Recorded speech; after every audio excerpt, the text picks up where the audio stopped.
여호와를 찬양하며 주의 이름을 높일지어다. 아버지 하나님, 오늘도 주님의 귀한 예배의 문을 우리에게 허락하여 주시고 이 시간도 우리가 주님 앞에 경배와 찬양과 예배를 드리게 하시니 감사하오니 주님만 오로지 영광 받아주시고 세우신 목사님을 통해서 말씀을 전할 때마다 그 말씀 안에 우리에게 기쁨과 즐거움을 하는 복된 축복의 예배의 시간이 될 수 있도록 목사님을 아버지 하나님께서 성령으로 붙들어 주시고 축복하여 주시기를 원하며 이 모든 말씀 예수 그리스도 받들어 감사하며 기도하였사옵나이다. 아멘. 네. 우리 날마다 숨쉬는 순간순간마다 하나님의 은혜가 넘치는 복된 이 한 시간이 되기를 바랍니다. 시작. 날마다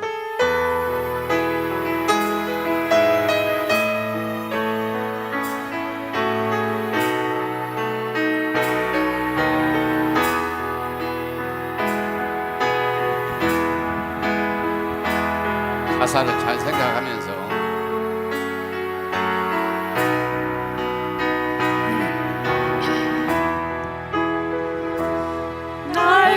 날마다 숨쉬는 순간마다 내 앞에 어려운 일 보내 주님 앞에 이 몸을 맡길 때 슬픔 없네 두려움 없네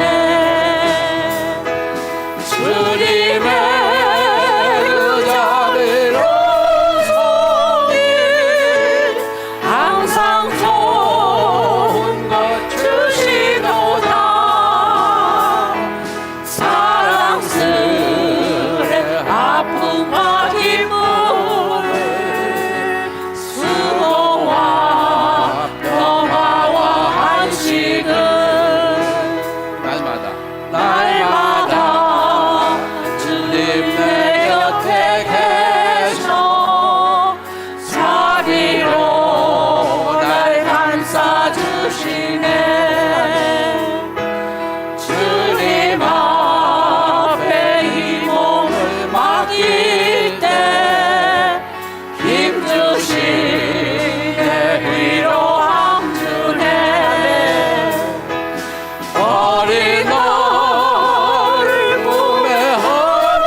아멘. 시간에는 우리 여러분 다 같이 박수 치면서 즐거운 찬양을 한번 해보겠습니다.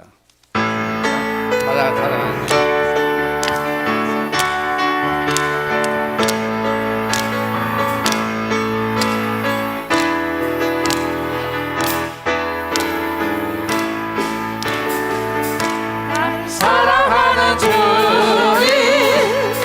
나를 위해 죽으시고 부활 승천하시어서 나의 주가 되셨네 나를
우리 주의 성령이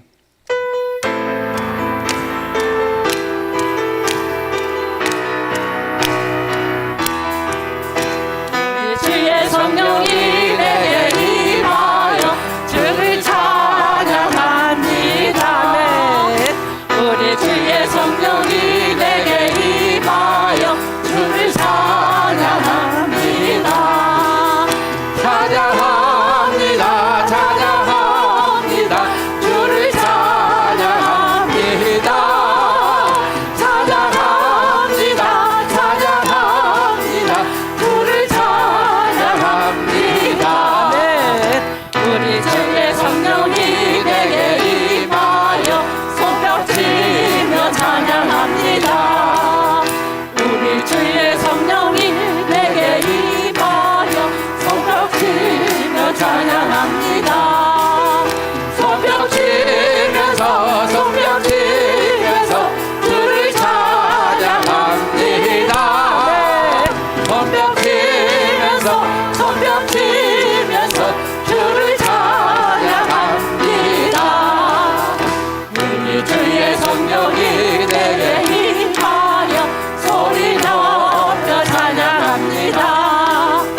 우리 주의 성령이 내게 임하여 소리 높여 찬양합니다. 소리 높여서 소리 높여서 주를 찬양합니다.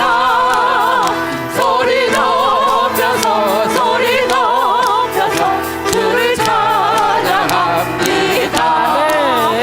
우리 주의 성령이 내게 임하여 춤을 추며 찬양합니다. 우리 주의 성령이 내게 임하여 춤을 추며 찬양합니다. 춤을 추면서 춤을 추면서 주를 찬양합니다. 춤을 추면서 춤을 추면서 주를 찬양합니다. 우리 주의 성령이 내게 임하여 춤을 추며 찬양합니다. 우리 주의 성령이 내게 임하여 춤을 추며 찬양합니다. 춤을 추면서 춤을 추면서 주를 찬양합니다. 춤을 추면서 춤을 추면서 주를 찬양합니다. 찬양합니다. 찬양합니다. 주를 찬양합니다. 찬양합니다. 찬양합니다. 주를 찬양합니다.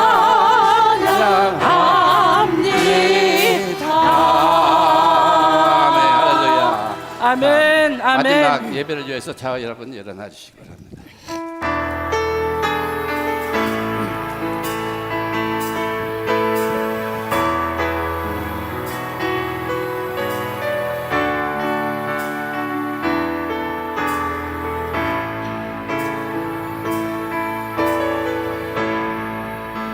하늘의 문을 여소서 이곳을 주목하소서 주를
아멘. 아멘. 다 함께 묵도합니다.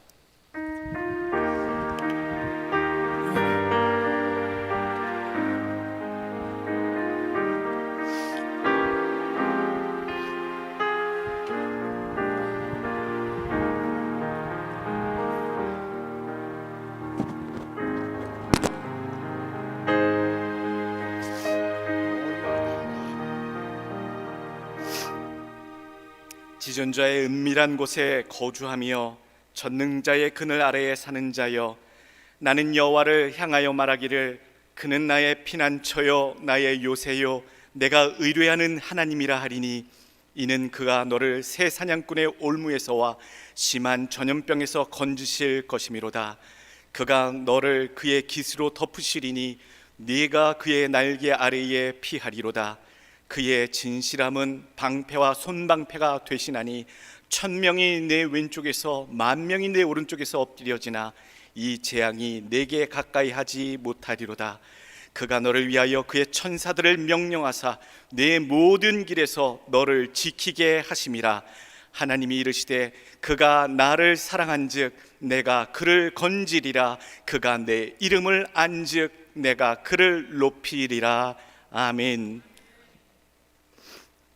아버지, 거룩하신 하나님 아버지, 주의 자녀들이 이 시간 주의 은혜를 바라보며 구하고자 예배하고자 주의 전에 나왔나이다.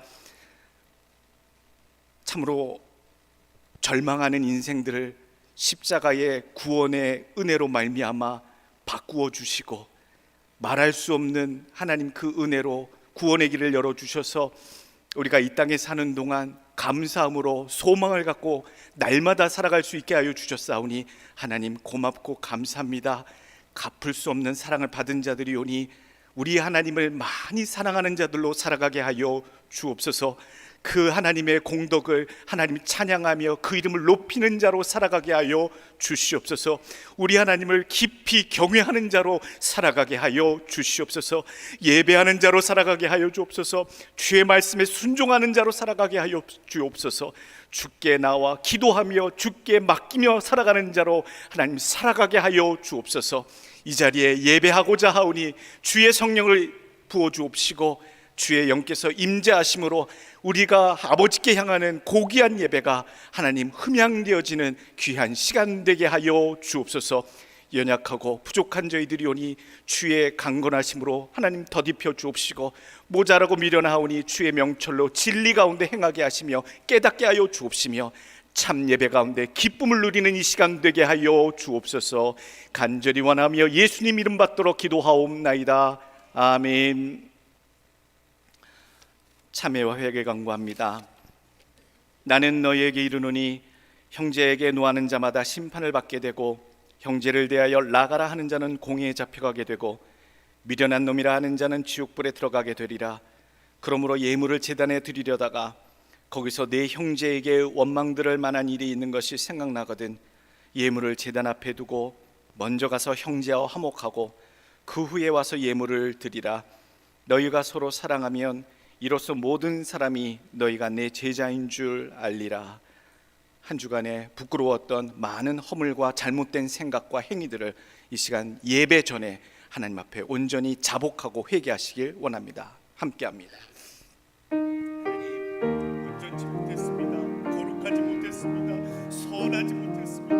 하나님 앞에 하나님 바로 서지 못했습니다. 하나님 좋은 생각으로 선한 마음으로 하나님을 어떻게 하면 더 주님이 기뻐하실까, 어떻게 하면 주의 뜻이 이루어질까, 무엇이 주의 뜻일까, 더 애쓰지 못하고 더 기도하지 못하고 더 하나님 실천하지 못했으면 용서하여 주시고 이 시간에 하나님 부족하고 어려서 나태하고 게을러서 주의 종이 하나님 부족한 저를 얹어서 싸우니 하나님 무대로 하나님 돌입해 주옵시고 깨끗게 하여 주옵시고 고백하고 자백한 뒤에 하나님 거듭나게 되는 새 영을 부어주시고 하나님 앞에 서게 하시고 말씀 전하게 하시고 예배에 참여하는 아버지 모두가 되게 하여 주시옵소서. 교만하고 완악한 마음 아버지 회개합니다. 하나님 거친 마음 회개합니다. 아버지 온유하지 못했던 것 용서하여 주시고 하나님 예수 그리스도의 손톱 닮아 참된 믿음으로 살아가시고 예배케 하여 주시고 하나님 한순간 지나가는 어리석은 자로 아버지 망각하는 자가 아니 아버지 마음에 깊이 새겨 거룩함을 날마다 힘써 말씀 주시는 대로 오늘도 각오하고 다짐하고 아버지 변화되는 놀라운 삶이 주께 고백되게 하시고 드려지게 하여 주옵소서. 간절히 원합니다. 주의 은혜와 성령이 덮이셔 주시길 인도하여 주시길 간절히 원하오며 예수님의 이름으로 기도하옵나이다. 아멘. 사도신경 고백합니다. 전능하사 천지를 만드신 하나님 아버지를 내가 믿사오며 그 외아들 우리 주 예수 그리스도를 믿사오니 이는 성령으로 잉태하사 동정녀 마리아에게 나시고 본디오 빌라도에게 고난을 받으사 십자가에 못 박혀 죽으시고 장사한 지 사흘 만에 죽은 자 가운데서 다시 살아나시며 하늘에 오르사 전능하신 하나님 편에 앉아 계시다가 저리로서 산 자와 죽은 자를 심판하러 오시리라. 성령을 믿사오며 거룩한 공예와 성도가 서로 교통하는 것과 죄를 사하여 주시는 것과 몸이 다시 사는 것과 영원히 사는 것을 믿사옵나이다. 아멘. 다 같이 앉아서 찬송가 427장 올립니다.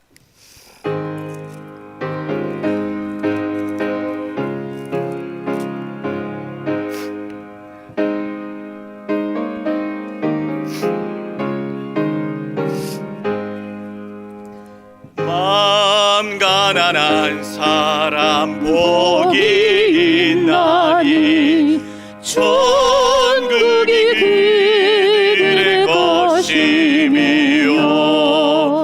늘 애통하느니 복이 있나니 그들의 위로를 받으리라.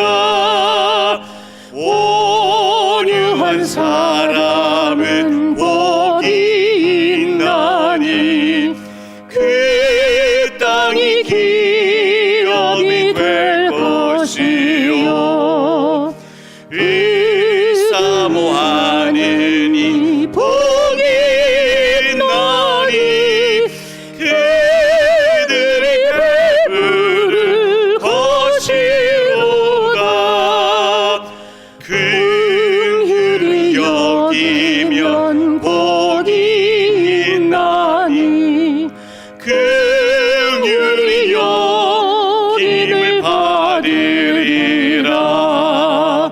마음 청결한 사람 복이 있나니 그들이 하나님 볼 것이라.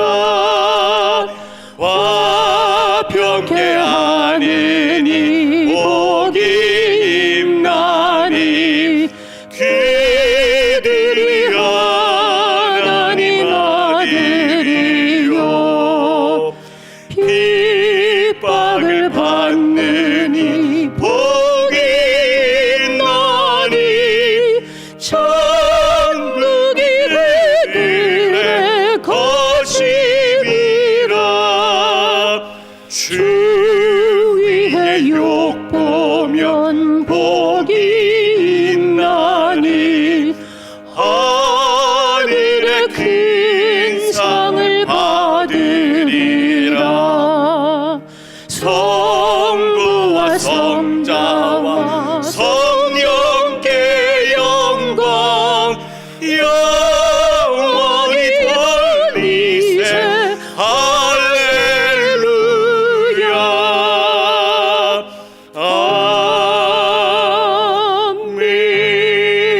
아멘. 유연희 목사님 오늘 문 나오셨습니다. 대신 유만근 장로님 대표로 기도해 주시겠습니다.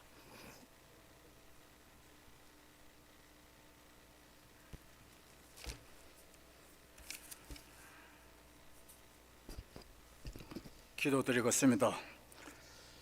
전능하시며 영원하신 하나님 아버지, 감사와 영광을 드리나이다.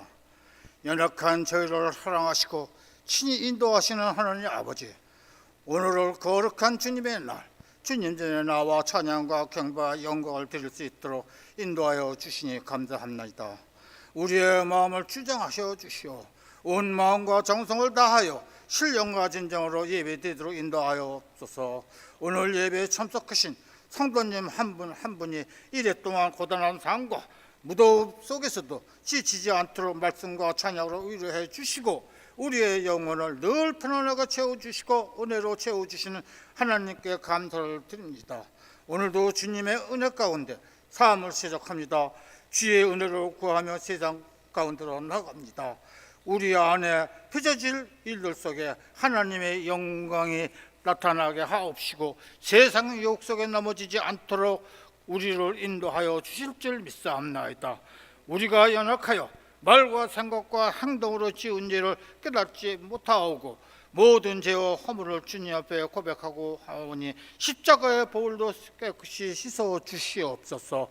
어렵고 힘든 세상 속에서 하나님의 사랑의 손길을 외면하고 우리의 힘으로만 살려고 하는 저희를 불쌍히 여겨 주시고 용서하여 주옵소서. 하나님의 긍휼과 인자하심이 우리에게 넘치도록 허락하여 주시옵소서.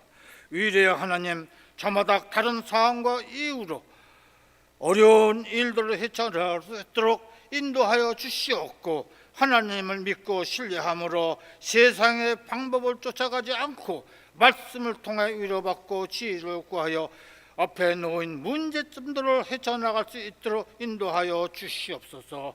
주님 인도하심으로 우리의 부족함을 채워 주시옵고 세상에 알 수 없는 참된 기쁨과 평화를 주시옵소서. 지금 이 시간까지 주께서 잘 지켜주신 본 재단에 연료하신 성도님들을 끝까지 주님이 보살펴 주시고 남은 여생도 오직 주님을 바라보면서 즐겁게 찬양하며 에녹같이 매일 주님과 천국 가는 날까지 동행하는 삶을 사시는 성도님들에게 인도하여 주시옵소서. 치료의 광선이 되시는 주님, 여러 가지 질병으로 고통받는 성도가 치료 중에 있는 성도들이 있사옵나이다. 기억하여 주시옵고 주님의 능력의 손으로 치료를 주옵소서. 하루속히 완전한 회복을 허락하여 주시기를 간절히 원하옵나이다. 또한 정상적인 생활을 하게 하옵소서. 이 시간 찬송하며 기도할 때 또한 말씀을 들을 때 성령님 임재하여 주시고 각자의 소원과 기도의 자목을 이루어지는 응답의 예배가 되게 하여 주시옵소서. 마음은 원이지만 사정이 있어 주님 재단에 오르지 못한 성도님이 있사오니 그들이 어디서 무엇을 하든 간에 이 자리를 기억게 하시고 다음 시간에는 하나님의 축복된 자리에 동참할 수 있는 은총을 허락하여 주시옵소서. 또한 출타 중에 있는 성도들에게도 주님께서 그곳까지 동행하셔서 무사히 도착할 수 있도록 인도하여 주시옵고 그 길을 예배하여 주실 줄 믿사옵나이다. 아버지께서 뜻하셔서 이 휴식돈에 53년 전에 저의 쉬던 가를 세워주시고 이 시간까지 인도하여 주심에 감사를 드립니다. 앞으로도 저희 교회가 뜨거운 예배와 기도가 있어 살아있는 교회가 되게 하시고 명령하신 선교와 복음 전도 사명을 넉넉함으로 감당할 수 있는 재단이 되게 인도하여 주시옵소서.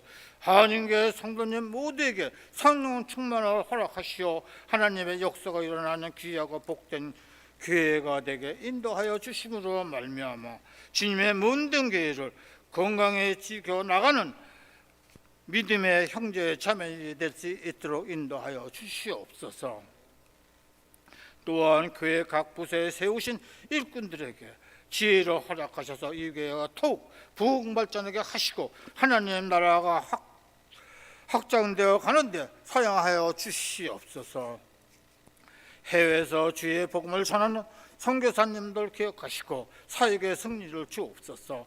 먼저 영적으로 힘들어 하시지 않게 성령으로 충만케 허락하셔서 사역 후에 부족함을 채워주시고 주의 영광을 나타내게 역사하여 주시옵소서. 이 시간 말씀을 전하시는 최덕선 목사님께 성령의 칠배가 더하여 주시며 말씀을 받는 저희들이 성령으로 충만케 하옵소서. 귀한 생명의 말씀, 진리의 말씀을 전하시기에 부족함이 없도록 지혜와 능력을 더하여 주시옵소서. 말씀을 선포하실 때 능력 있는 말씀, 은혜의 말씀으로 인도하시며 성령의 단비를 축축히 젓는 예배 시간이 되게 인도하여 주시옵소서. 그래서 정성껏 준비한 찬양을 주님께 영광을 돌립니다. 주님 기뻐 받아 주시옵고 온몸으로 찬양 드리는 저들에게 축복하여 주시옵소서. 이 모든 말씀 우리 주 예수 그리스도 이름 받들어 감사하며 기도드리옵나이다. 아멘.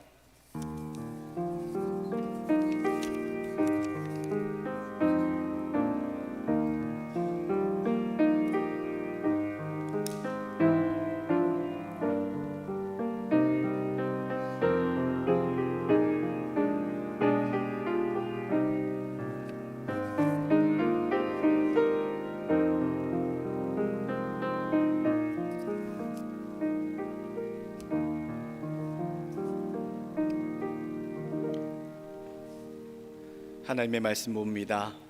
마태복음 5장 17절로부터 26절까지의 말씀입니다.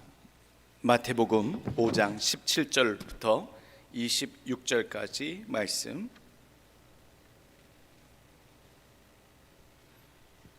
봉독하여 하나님께 올립니다. 17절 말씀. 내가 율법이나 선지자를 폐하러 온 줄로 생각하지 말라. 폐하러 온 것이 아니요 완전하게 하려 함이라. 진실로 너희에게 이르노니 천지가 없어지기 전에는 율법의 1.1획도 결코 없어지지 아니하고 다 이루리라. 그러므로 누구든지 이 계명 중에 지극히 작은 것 하나라도 버리고 또 그같이 사람을 가르치는 자는 천국에서 지극히 작다 일컬음을 받을 것이요 누구든지 이를 행하며 가르치는 자는 천국에서 크다 일컬음을 받으리라. 내가 너희에게 이르노니 너희 의가 서기관과 바리새인보다 더 낫지 못하면 결코 천국에 들어가지 못하리라. 옛사람에게 말한 바 살인하지 말라. 누구든지 살인하면 심판을 받게 되리라 하였다는 것을 너희가 들었으나 나는 너희에게 이르노니 형제에게 노하는 자마다 심판받게 되고 형제를 대하여 나가라 하는 자는 공회에 잡혀가게 되고 미련한 놈이라 하는 자는 지옥불에 들어가게 되리라. 그러므로 예물을 제단에 드리려다가 거기서 네 형제에게 원망 들을 만한 일이 있는 것이 생각나거든 예물을 제단 앞에 두고 먼저 가서 형제와 화목하고 그 후에 와서 예물을 드리라. 너를 고발하는 자와 함께 길에 있을 때에 급히 사화하라. 그 고발하는 자가 너를 재판관에게 내어주고 재판관이 옥리에게 내어주어 옥에 가둘까 염려하라. 진실로 네게 이르노니 네가 한 푼이라도 남김이 없이 다 갚기 전에는 결코 거기서 나오지 못하리라. 아멘. 차우영 집사님, 하나님께 특송 올립니다.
하늘 위에서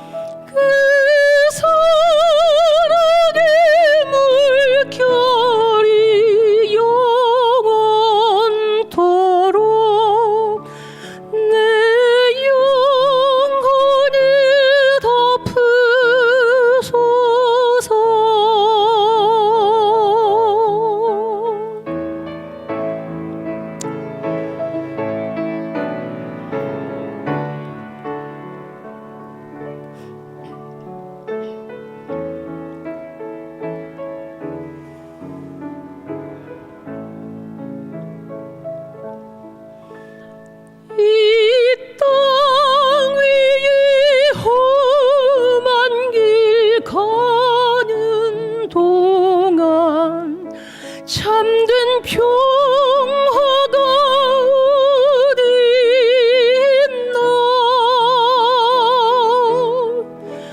우리 모두 다 예수를 친구 삼아 참 평화를 누리겠네.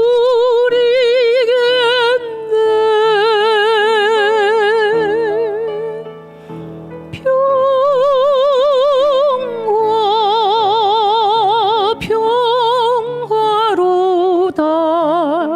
하늘 위에서 내려오네.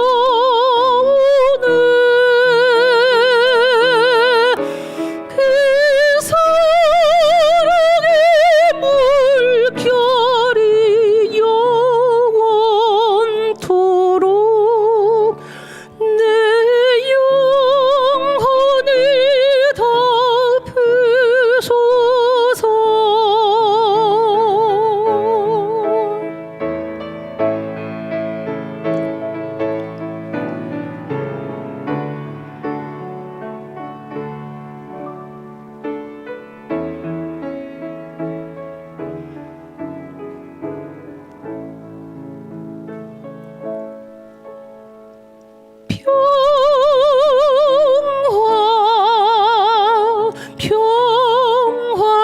평화로다 하늘 위에서 내려오네.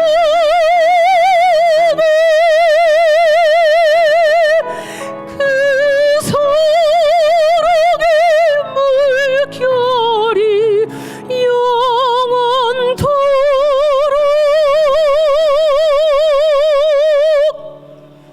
내 영혼을 덮으소서.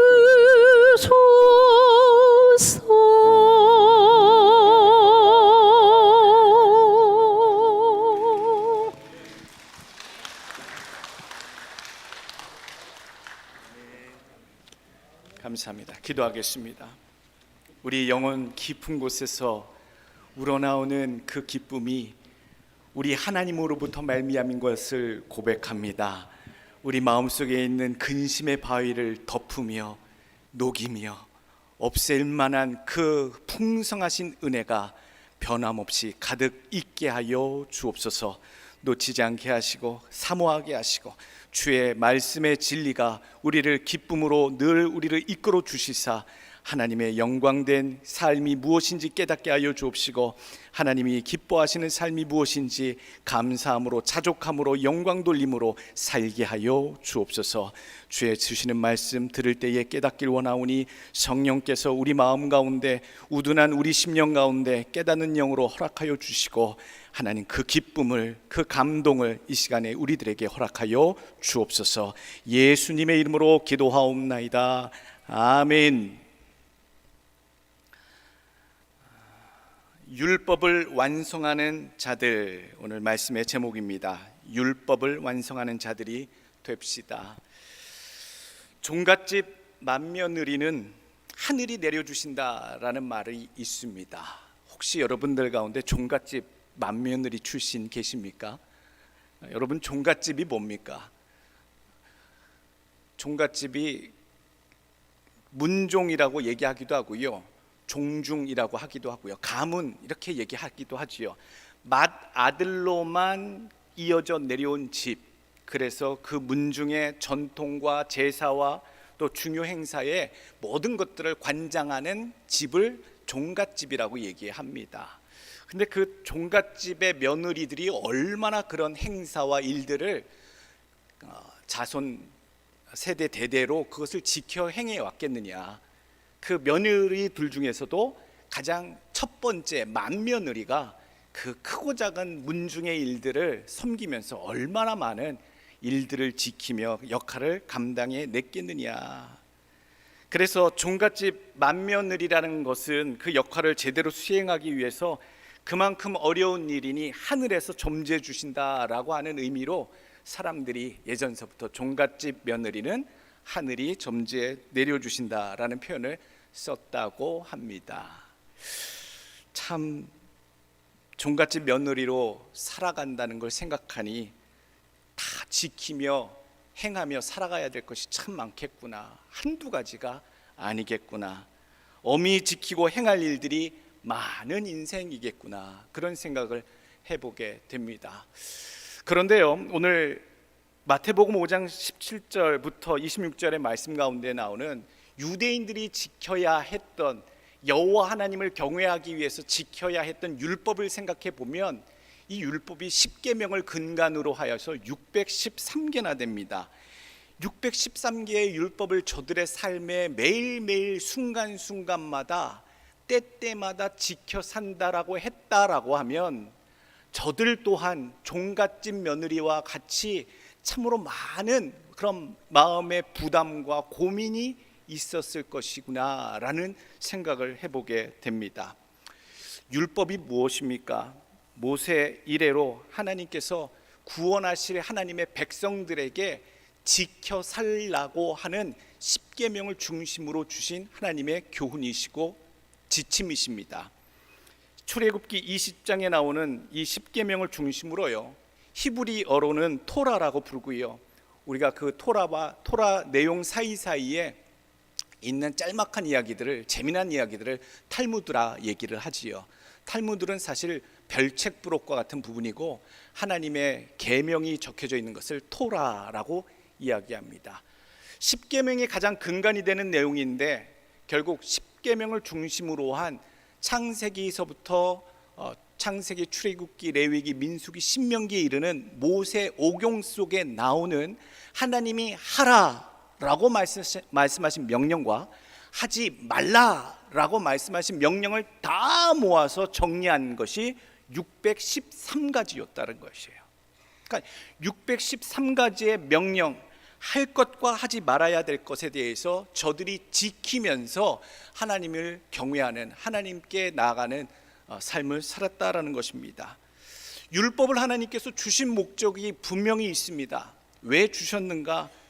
율법을 주셔서 그것을 지켜 살아가면서 율법으로는 사람의 죄가 무엇인지를 깨닫게 하시고요, 그리고 그 율법을 의로 이룸으로서는 도저히 불가능한, 구원의 의는 율법으로서는 불가능하다라고 하는, 결국 하나님의 은혜의 손길 아니고서는 우리를 통한 하나님께서 우리를 향한 구원의 특별한 손길이 아니고서는 우리 죄인이 스스로 의를 이룰 수는 없구나라고 하는 두 가지 이유로 말미암아 율법을 우리에게 주셨습니다. 근데 이 유대인들의 특징은요, 어떻게든 이 율법을 완벽하게 다 지켜낸다면 우리 스스로가 하나님 앞에 구원을 받을 만한 의의를 갖춘다라고 여겼다라는 사실입니다.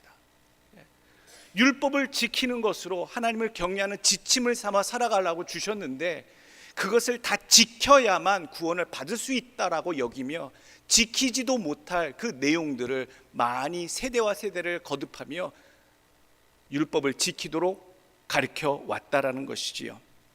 창세기서부터 모세 오경에 있는 이 내용들을 잠깐 소개하자면요, 창세기 1장서부터 3장까지 첫 번째 계명은 생육하고 번성하라, 또 두 번째 모든 유대인 남자는 할례를 받아야 한다, 또 출애굽기의 내용이 나온 것은 4계명, 이 달을 한 해의 첫째 달로 삼아서 한 해를 시작하는 달로 하여라.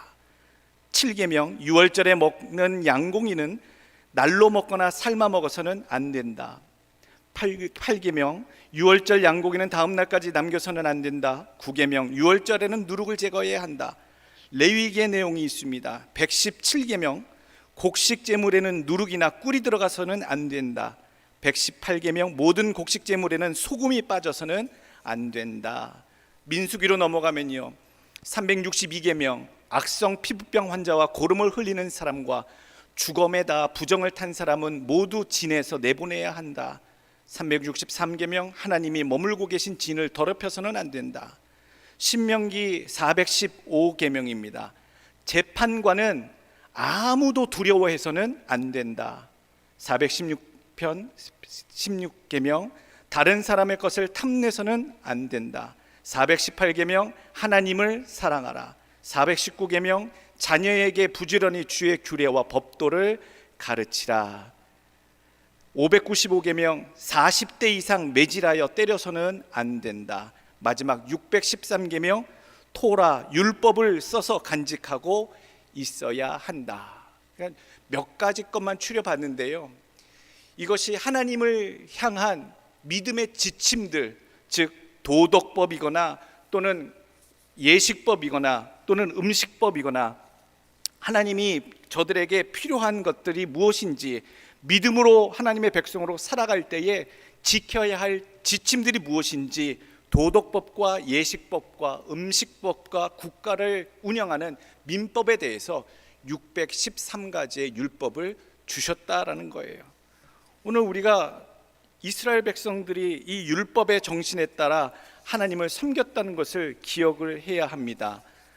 참으로 답답할 수도 있었겠구나. 613개, 특별히 우리가 10계명만 생각해도 10계명의 단 한 가지만 어길지라 여겨도 우리가 참 구원받기는 힘들겠구나라고 생각한다면 우리의 구원이 얼마나 힘든 것인지. 목사님, 613개는 못 지켜도 10계명만큼은 우리가 지킬 수 있는 것이 아니겠습니까? 여러분, 10계명조차요 지키기가 어려워요. 10계명조차 지키기가 어려워요. 우상 숭배하지 말라 하는데 우리 마음속에 딴 마음 품고 다니잖아요. 내 앞에 다른 신을 두지 말라 하는데 다른 신들 많이 섬기잖아요. 물질을 섬기고 자녀를 섬기고 내 명예를 섬기고 그러면서 하나님께 나오잖아요. 하나님을 망령되어 일컫지 말라, 하나님의 영광 돌리는 삶을 살아야 되는데 부끄럽게 하고 다닐 때도 있었잖아요. 거짓말하지 말라 하는데 늘 입에 붙고 사는 게 거짓이잖아요. 형제를 미워하거나 남의 것을 거짓 탐하거나 빼앗지 말라. 오늘 10계명과 또 관련된 이 율법이 참으로 지켜야 할 우리에게 어떤 의미, 어떤 신앙의 가르침, 지침이 될 것인가에 대해서 오늘 생각해 보길 원합니다. 예수님께서 그 율법이 천지가 없어지기 전에는 1.1획도 없어지지 않는다라고, 그 내용이 그대로 있다라고 했는데, 오늘 우리는 예수를 믿으면서 어떤 지침들을 지키며 살아가야 할 것이냐. 오늘 첫 번째 명심해야 할 교훈이 있습니다. 성도에게 있어서 율법의 가르침은 속박이 아니다라는 얘기예요. 아이고 목사님, 10계명도 지키기 어려울 텐데 유대인들처럼 그렇게 613개나 되는 그런 신앙의 원칙을 따라 지킨다면 숨 막혀서 어떻게 예수 믿어요? 여러분, 그런 생각을 우리가 가질 겁니다. 이스라엘 백성들은 심지어 이 613개의 율법을 잘 지키지 않으면 구원 자체를 못 얻는다고, 구원에 이르는 의의를 이룰 수 없다라고 여겼기 때문에 어떻게든 이 율법을 지키려고 매일 어기면서도 그것을 지키느라 고된 삶을, 신앙을 참 어렵게 살았다는 얘기입니다. 예수님께서는 분명히 말씀하셨지요. 17절, 내가 율법이나 선지자를 폐하러 온 줄로 생각하지 말라. 폐하러 온 것이 아니요 완전하게 하려 함이라. 진실로 너희에게 이르노니 천지가 없어지기 전에는 율법의 1.1획도 결코 없어지지 아니하고 다 이루리라. 예수를 믿으면요, 이전에 있던 모든 나를 얽매었던 삶, 나를 억압했던 삶, 나를 짓눌렀던 삶에서 무엇을 얻습니까? 자유함을 얻어요. 나 자유 얻었네, 너 자유 얻었네, 우리 자유 얻었네. 예수 믿고 우리가 불렀던 찬양 중에 하나잖아요. 주 안에서 진리가 너희를 자유케 하리라 라고 말씀하셨고, 그것이 기억이 나는데, 예수를 믿다 보니 또 다른 수없이 많은 규칙과 원칙들이 내 앞에 놓여 있으니, 목사님 이게 정말 자유함이 맞습니까? 라고 질문하시는 분이 있는 게 당연하겠지요. 예수 믿으려면 이런 원칙들을 우리가 지켜야만 합니까? 오늘 우리가 많이 생각해 보길 원합니다. 우리 스스로도 정리하길 원하고요, 예수를 처음 믿고자 하시는 분들에게도 우리가 잘 알고 깨달아서 예수를 믿는 법과 무엇으로 우리가 구원받는 것이며 또한 어떻게 살아야 하는 것에 대한 이 율법의 정신에 대해서도 분명히 설명해 줄 수 있는 기본적인 신앙의 지식이 있는 자들이 되기를 간절히 원합니다. 결코 속박이 아니다라는 얘기예요. 종갓집 며느리처럼 그렇게 하루하루 살아가려면 모든 일들을 챙겨야 하고 행해야 되고 하는 그런 구속적인 그런 속박이 아니다라는 얘기지요. 로마서 7장 7절 말씀, 그런즉 우리가 무슨 말 하리요? 율법이 죄냐? 그럴 수 없느니라. 율법으로 말미암지 않고는 내가 죄를 알지 못하였으니 곧 율법이 탐내지 말라 하지 아니하였더라면 내가 탐심을 알지 못하였으리라. 그러나 죄가 기회를 타서 계명으로 말미암아 내 속에 온갖 탐심을 이루었나니 이는 율법이 없으면 죄가 죽은 것임이라. 전에 율법을 깨닫지 못했을 때에는 내가 살았더니 계명이 이름에 죄는 살아나고 나는 죽었도다. 생명에 이르게 할 그 계명이 내게 대하여 도리어 사망에 이르게 하는 것이 되었도다. 예수 모르고 살 때는요, 이 계명을 모르고 살 때는요, 내 마음대로 살았어요. 이게 죄인지 죽을 죄인지 큰 범죄인지 분간하지 않고 내 뜻대로 살았어요. 그런데 하나님께서 이스라엘 백성에게 주신 것처럼 이 기준, 무엇이 죄라라고 명령하셔서 우리에게 주신 걸 살펴보니 내가 살아왔던 모든 게 다 죄였더라고요. 그전엔 나는 산다라고 생각했는데 하나님을 믿고 하나님의 계명을 살펴보니 그 계명 가운데 온전히 살아있는 인생은 아무도 없구나. 결국 이 계명을 살펴보니 나는 이제 죽은 인생이고 지옥 갈 인생밖에 안 되는구나 라는 결론을 얻게 된다는 거예요. 오호라 공고하다. 내가 결국엔 내가 계명을 알았는데 계명을 알고 무엇이 죄인지를 깨달았더니 그 죄로 인해 내가 분명히 죽는다는 것을 알았다. 이제 나는 어떻게 할꼬? 이 계명 율법을 주신 이유가 죄가 무엇인지 분명히 지적하여 드러나게 하시고 결국 그 죄로 말미암아 모든 자가 죽게 되었음을 알게 하시고 그 저주의 상황에서 오직 해결할 분은 기존의 율법이 아니라 오직 예수 그리스도, 우리 하나님밖에는, 하나님이 보내신 메시아밖에는, 그리스도밖에는 구원의 길이 없음을 알게 하는 것이 무엇의 역할? 율법의 역할이었구나. 오늘 그 역할 속에 오늘 율법의 내용을 살펴보면 살펴볼수록 우리 예수 그리스도의 구원의 손길을 더욱더 사모하시고 붙드시는 여러분들 되시길 간절히 원합니다. 인생길에 교통규칙이 있습니다. 신앙생활에도 교통규칙이 있지요. 얼마나 교통규칙이 복잡하고 다양합니까? 지켜야 할 것들이 얼마나 많습니까? 배우고 습득하고 알아야 할, 어떤 분은 그렇게 생각할 겁니다. 차가 예전에 없었을 때는요 대충 운전들 하고 다니셨더라, 그 얘기 하셔요. 교통법 그렇게 막 자세히 나오지 않았고 사람도 없고 차도 없기 때문에 길이 있는 대로 조심조심 다니면 사고도 없고 법을 어기는 것도 없었던 때가 있었어요 라고 들었습니다. 그럴 만도 해요. 예전에 누가 그렇게 교통법규를 어렵게 만들고 귀찮게 만들어 가지고 오늘 운전 한번 하려면 다 나를 범법자로 만들고 규범을 어기는 자로 만드는가? 여러분, 교통법규가요 계속 바뀌어요. 계속 바뀌고요. 우회전 하려면 한국 가서 운전하실 분들은 생각해 보십시오. 우회전법이 바뀌어 가지고요 섰다가 우회전 해야 되는지, 일단 파란색에 가능한지 빨간색에는 어떻게 해야 되는지, 또 차선 변경할 때도요 그게 얼마나 디테일하게 내용들이 바뀌어 가지고 잘못하면 범칙금을 낼 수밖에 없는 상황들이 참 많더라고요. 그거 보면서 야, 이렇게 복잡해 가지고서는 다시 한번 한국에 가서 운전한다고 하면 벌금 많이 내겠구나, 범칙금 물겠구나, 이런 생각이 들 정도로 복잡해지더라고요. 예전에 제가 태어났던, 저는 은평구 가련동 서울에서 살았습니다. 불광동 좀 지나기고 구파발 가기 직전에 박석고개라고 하는 그 근처에서 살았어요. 그 박석고개, 예전에 이 그림 보게 되면 그림 보여주세요. 가련동, 제 기억에 박석고개 그 언덕배기 위에서 가련동길이라고 하는, 지금 현재 지명은 가련동길이라고 하는 그 길이 있는데요, 그 길이 비포장이었어요. 그냥 흙길이었어요. 그래서 차가 한 대, 그때 시발택시라고 아주 옛날 택시거든요. 깡통 두드려서 드럼통으로 만들었던 택시들, 그 택시들이 한번 지나가면요 먼지가 그냥 가득해요. 막 먼지가 가득하면, 그래도 여러분 택시가 얼마나 신기했는지 몰라요. 어린 아기의 눈에 택시가 한번 지나가면요, 와, 저는 소리 질렀었어요. 저 기억이 나요. 흥분했던 기억이. 근데 그 먼지가 그렇게 지나다니는 그 길에 아스팔트가 어느 날 깔리더라고요. 신장로가 놓였어요.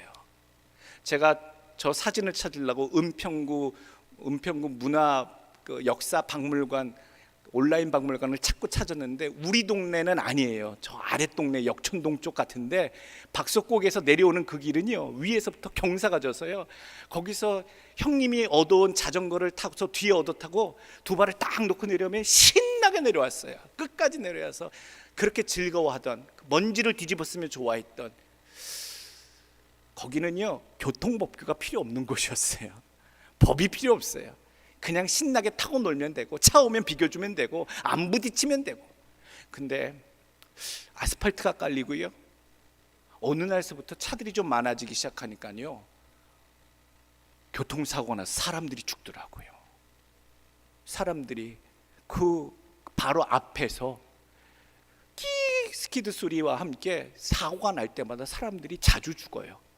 자주 죽어서 나중에는 어떻게 되느냐, 거기에 횡단보도가 결국 생겼어요.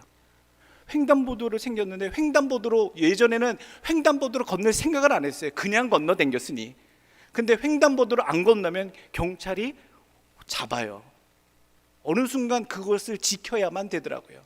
워낙 사람들이 많이 인사사고가 나니까 횡단보도가 생겼어요. 그런데 사람들이 잘 안 지켜요. 꼭 횡단보도로 건너야 되는데 폭이 한 10m밖에 안 되니까, 좁은 길이니까 그냥 사람들이 또 건너요. 그러다 또 사고 나요. 그 다음에 뭐가 생겼냐면요, 신호등이 생기더라고요. 신호등이 생기면 횡단보도는 그래도 눈치껏 차 안 오면 거기로 그냥 건너면 되는데, 신호등은 꼭 기다려야 돼요. 한 3분, 길으면 3분 4분을 기다려야 불이 들어와야 건너가요. 참 귀찮아요. 예전에 그냥 막 다녔던 그 신장로인데, 어렸을 땐 그런 거 걱정 안 하고 뛰어놀던 놀이터 같은 그런 도로인데, 거기에 누가 이런 규칙들을 만들고 누가 이렇게 기다려서 힘들게 길을 건너게 만들었을까?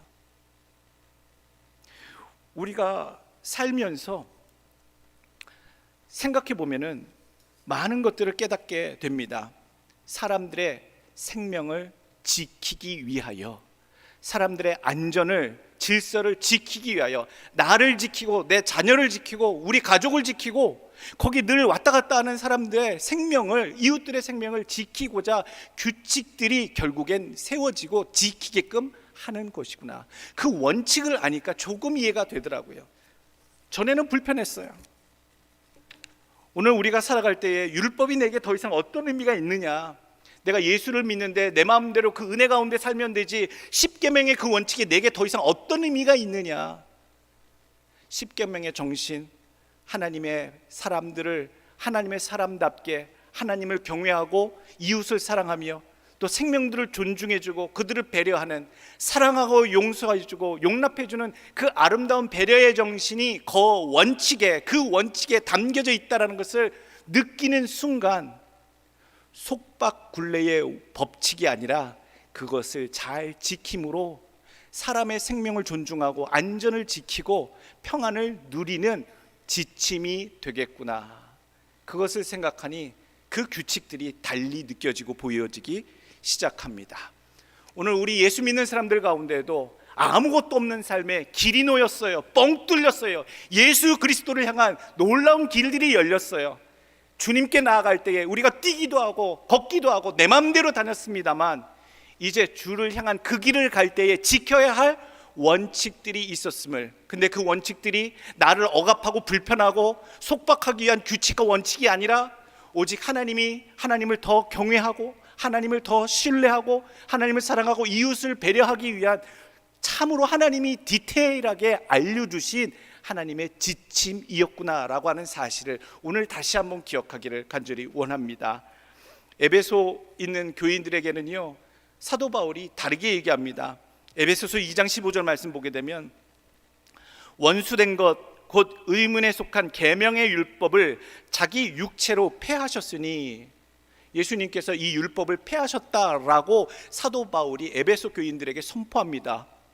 오늘 마태복음 5장 17절 이하에는 분명히 그날 마지막까지, 천지가 없어지기 전에는 율법의 1.1획도 결코 없어지지 아니하고 다 이루리라 예수님이 선포하셨는데, 사도 바울은 율법이 다 폐하여졌다라고 얘기해요. 어떻게 된 겁니까?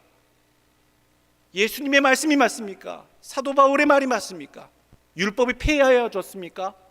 아직 율법이 남아있는 겁니까? 에베소 교회가 문제 있는 교회잖아요.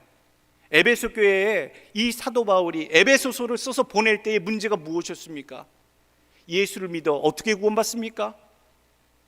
나의 구주요, 나의 모든 죄를 십자가에서 해결하여 주셔서 우리 여호와 하나님의 구원의 길로 인도하시는 구세주로 믿는 믿음이 있다면 구원을 얻으리라 라고 복음을 전했는데, 그 이방인들이 그런 믿음으로, 헬라 출신의 이방인들이 그런 믿음으로 신앙생활 막 열심히 시작했는데, 본토에서 온 유대인들이 와서 얘기합니다. 그거 갖고 안 돼. 예수 믿으려면 예수님을 향한 믿음뿐만 아니라 유대인들이 다 하는 할례도 받고 율법도 다 지켜야 해 라고 계속 이야기합니다. 얼마나 괴롭게 했는지 모릅니다. 당신 그렇게 해서 온전히 믿음 신앙생활 못해. 사도 바울이 이 모든 상황을 알고 있었기 때문에 구원을 받는 길에 있어서만큼은 무엇으로? 예수 그리스도 십자가가 나를 구원하시고 그것을 믿는 자마다 구원함을 얻으리라, 그 선포를 분명히 하기 위해서 율법으로 얻는 것이 아니라 예수 그리스도의 십자가를 통하여 구원을 받는다라고 하는 것을 강조하기 위하여, 구원함을 얻는 데 있어서는 율법이 아닌 예수 그리스도의 십자가 오직 한 길뿐이다 라고 선포하고 있다는 거예요. 그런데 이제 오늘 잘 살펴보면 예수 그리스도의 십자가 길에 올라선 우리들이 하나님의 뜻에 따라 하나님을 섬기고자 살다 보니까 발견하게 되는 원칙들이 여기 놓여져 있는 거예요. 그것은, 그 율법은 더 이상 구원을 이루기 위한 필수 요소가 아니었구나라는 사실이에요. 오늘 우리에게 주신 십자가는요, 우리의 구원을 이루기에 충분한, 완전한 하나님의 구원하신 길이 되는 줄로 믿습니다. 그 길 가운데 우리에게 십계명을 주신 것은 하나님께서 백성들에게 이 원칙대로 지침을 살아, 신앙하라, 믿음으로 살라라고 하시는 가이드라인이에요. 가이드라인. 하나님을 사랑하고 이웃을 사랑하라? 어떻게 해요? 잘 살펴보면, 생각해보면 십계명에 그렇게 나뉘어져 있더라고요. 하나님을 사랑하는 법이 1계명서부터 4계명까지, 이웃을 사랑하는 법이 5계명서부터 10계명까지, 그렇게 디테일하게 하나님이 하나님을 사랑하고 이웃을 사랑하는 그 정신, 그 가르침을 10계명을 통해 우리에게 지침을 주고 계셨더라고요. 마태복음 22장 35절 말씀, 그 중에 한 율법사가 예수를 시험하여 묻되, 선생님, 율법 중에서 어느 계명이 크니이까? 613개 중에서 어떤 게 제일 중요합니까? 이런 뜻이지요. 예수께서 이르시되, 내 마음을 다하고 목숨을 다하고 뜻을 다하여 주 너의 하나님을 사랑하라 하셨으니 이것이 크고 첫째 되는 계명이요 둘째도 그와 같으니 내 이웃을 내 자신과 같이 사랑하라 하셨으니 이 두 계명이 온 율법과 선지자의 강령이니라. 예수를 믿고자 하는 자들이 지켜야 할 것, 율법인 줄 알았는데 율법에 축약된 내용이 뭡니까? 하나님을 사랑하는 것, 그리고 이웃을 내 자신과 같이 사랑하는 것, 이것이 율법의 기본이다라고 이야기해주고 계십니다. 로마서 13장 8절 말씀, 피차 사랑의 빛 외에는 아무에게든지 아무 빛도 지지 말라. 남을 사랑하는 자는 율법을 다 이루었느니라. 아멘. 오늘 우리에게 깨닫게 하시는 이 말씀은요, 율법을 다 이루었다. 어떻게 이룹니까? 사랑이 담겨져 있으면 다 이루어지게 됩니다. 누가 정해놓지 않아도 꼭 하라고 지침서가 없어도요, 더 알아서 챙기고 더 그 마음에 우러나서 그 일을 하게 되더라고요. 성도가 되시면 주일 성수하셔야 됩니다. 신앙생활을 온전히 하셔야 됩니다. 기도에 나오셔야 됩니다. 헌금생활을 온전히 하십시오. 이런 원칙들 저런 원칙들 다 알려줘도요, 마음이 없으면 못해요. 근데 그런 원칙들을 잘 안 알려줬는데도요, 내 마음에 하나님을 사랑하고자 하는 마음이 가득하면요, 그 원칙들이 어디 있는지 그냥 찾아보고 어떻게든 주께 더 나와 듣고자 하고요, 예배코자 하고요, 하나님을 찾게 되는 인생이 되는 줄로 믿습니다. 그게 원칙을 스스로 찾아가는 인생이 되는 거예요. 그 가운데 가장 중요한 것, 어떤 마음? 사랑하는 마음이 있으셔야 돼요. 사랑하는 마음. 사랑이 없으면 율법을 이루지 못합니다. 세 번째 우리에게 주신 교훈의 말씀은요, 예수님이 우리에게 그 율법을 따라, 그 율법의 정신대로 따라 살라 말씀하신 것처럼 그 사명을 우리에게 맡기셨다라는 얘기예요. 예수님은 율법을 폐하러 온 자가 아니요, 율법을 완성하러 오신 자라. 그러니까 주님께서 이 땅에서 오신 그 일을 제자된 우리들도 해야 하거든요. 율법이 다 폐하였도다, 예수 믿는 일 마음대로 믿으십시오 라고 얘기할 수 없는 거예요. 주님께서 오셔서 어떻게 하나님의 먼저 주신 율법을 온전케 완전케 하셨는가? 그 가운데 사랑을 덮으심으로 그 율법을 완전하게 만드셨다는 거예요. 그러면 우리 삶 가운데 원칙과 질서와 어떤 규칙들이 있을 텐데, 그 규칙들 가운데 지켜져야 할 것이 무엇입니까? 사랑이 있으셔야 돼요. 사랑이. 목사님, 교회에는 질서가 있어야 되잖아요. 있어야 돼요. 뭐가 있어야 돼요? 그 위에 사랑이 더 있어야 돼요. 목사님, 이런 일들 저런 일들 진행할 때 여러 가지 일들이 많습니다만 그 가운데 무엇이 필요하다고요? 사랑이 필요해요. 사랑이 없으면요, 아무런 어떤 원칙이나 어떤 행사나 어떤 진행이나 어떤 규칙이나 다 의미가 없습니다. 아무것도 이룰 수 없습니다. 오늘 교통규칙이 존재하는 이유에 대해서 아까 말씀드렸는데, 어떤 분들은 교통규칙을 왜 지켜야 합니까? 라고 묻는다면, 범칙금 내지 말아야죠. 벌금이 얼마나 비싼데요. 경찰한테 걸리면 벌점 받아요. 보험료 올라가요. 이렇게 여기기 때문에 지키시는 분들은 잘못 운전하고 다니시는 겁니다. 교통규칙을 왜 지킵니까? 내가 실수하지 않아서 다른 사람의 재산과 생명을 해하지 않고 나 또한 다치지 않고 모두 온전하고 안전하게 다니기 위해서 그것을 지킵니다 라고 말하는 것처럼, 우리가 하나님의 율법을 왜 지켜나갑니까? 라고 하는 것은 우리가 예수님이 하신 것처럼 이 땅에 온전한 하나님의 사람들이 존귀히 여김을 받고 그들의 생명을 소중히 여기고 하나님의 평안과 화평이 계속 임재해질 수 있도록 우리가 그것들을 미리 지키며 원칙을 지켜나가는 것 뿐입니다 라고 고백할 수 있기를 간절히 원합니다. 네 번째 주시는 교훈의 말씀은요, 이 율법이 성경에 나와 있는 613개의 율법 말고도 하나님을 깊이 사랑하고 형제를 깊이 사랑하는 그 정신을 맛본 자들은요, 그 율법으로 표현되어지는 내 행동의 지침들이 더 많아집니다. 많아지고 깊어지고 더 풍성해집니다. 차원이 달라진 삶을 살아요. 정해진 것 말고도, 그것을 지키는 것도 대단한 것인데 그것 말고도 더 지나쳐서 하나님을 사랑하기 때문에 행하는 그가 스스로 정한 규칙들이 얼마나 많아지는지 몰라요. 21절 말씀, 옛사람에게 말한 바 살인하지 말라, 누구든지 살인하면 심판을 받게 되리라 하였다는 것을 너희가 들었으나 나는 너희에게 이르노니 형제에게 노하는 자마다 심판을 받게 되고 형제에 대하여 나가라 하는 자는 공회에 잡혀가게 되고 미련한 놈이라 하는 자는 지옥불에 들어가게 되리라. 여러분, 예수님께서 하신 말씀이에요. 살인하지 말라라고 하는 원칙만 지키면 됐었어요. 정말 미워 죽겠는데요. 내가 칼을 들고 가고 싶어서 그냥 어떻게 하고 싶은데 그걸 꾹꾹 참아 살았는데요. 살인만 안 하면 됐잖아요. 그게 예전에 처음에 주셨던 원칙인 줄 알았어요. 그것만 하면 다 되는 줄 알았어요. 그런데 예수님은 오셔서 직접 말씀하시잖아요. 살인하지 말라 뿐만 아니라 마음에 무엇을 해결하라고? 마음에 형제를 대하여 노하는 자마다, 라가 히브리 말로요 바보 멍충이라는 얘기입니다. 욕하는 겁니다. 저주하는 거잖아요. 미련한 놈이라.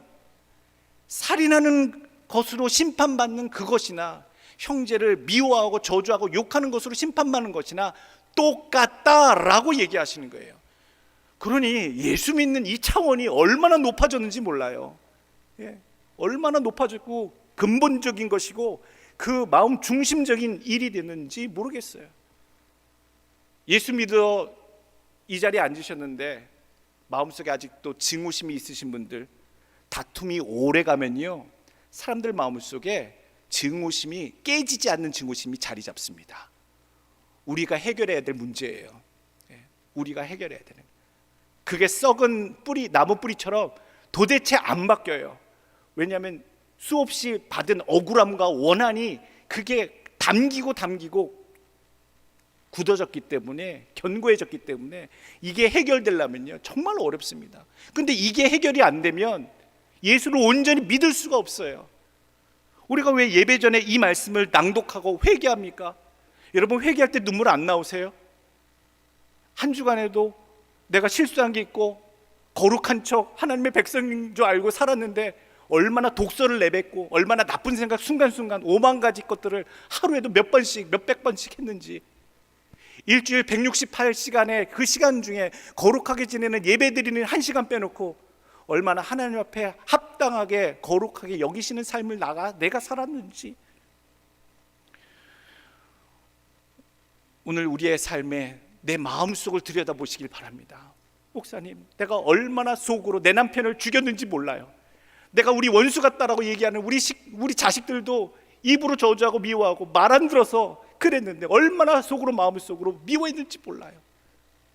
이미 수십 번 하신 겁니다. 수십 번 살인한 거랑 똑같습니다.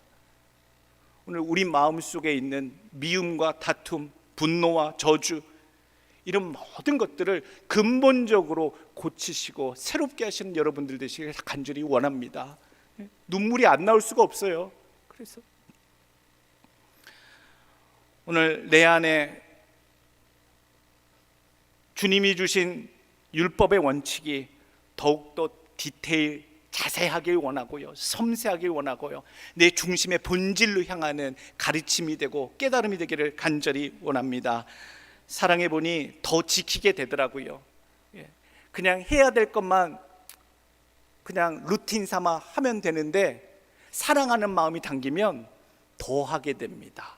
더 많이 하게 되고 더 부지런하게 되고 더 일찍 하게 되고, 남들이 눈이 보는 눈이 있으니 대충 이 정도만 하자라고 우리가 매너리즘에 빠질 수 있습니다만, 사랑하는 마음이 깊어지면요 누가 보든지 안 보든지 내 스스로의 원칙을 지켜서 하나님 앞에 더 열심을 삼는 원칙을 삼고요, 사람들 앞에 더 그것을 행하는 지침이 되는 줄로 믿습니다. 여러분들, 주일 성수하십시오, 신앙의 기본을 지키십시오, 이런 말 하는 것 자체가 의미가 없습니다. 말씀을 드리기 전에 여러분들 마음속에 하나님을 많이 사랑하는 마음을 품으십시오.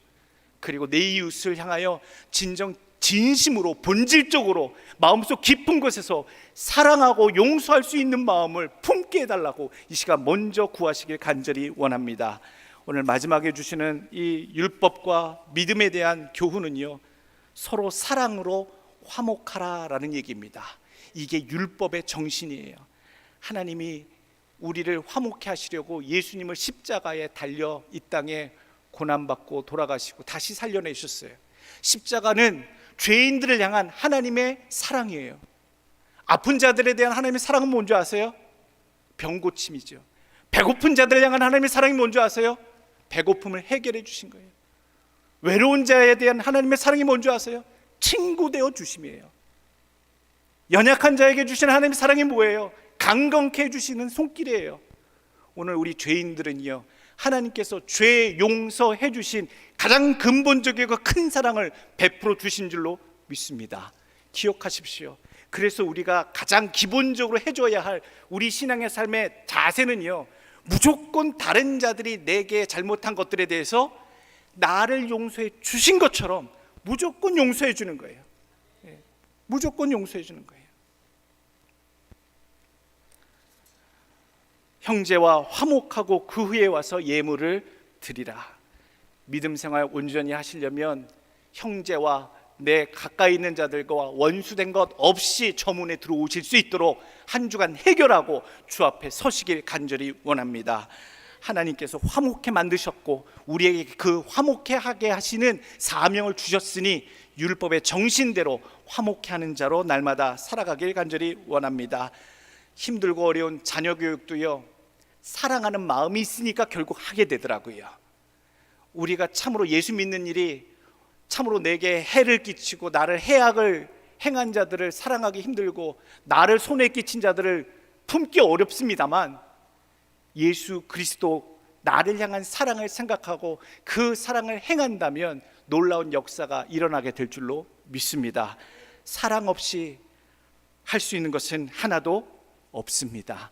여러분들 삶 가운데 가득 있기를 원하시고, 고린도전서 13장 말씀처럼 믿음, 소망, 사랑, 이 세 가지는 항상 있을 것인데 그 중에 제일은 사랑. 꼭 예수 믿는 복음의 삶 가운데 그 규칙과 규례와 또 지도하는 그 원칙 가운데 여러분들의 사랑하는 마음이, 여러분들의 마음이 그렇게 많이 담겨지기를, 하나님을 향하여 이웃을 향하여 담겨주시길 간절히 축원합니다. 기도하겠습니다.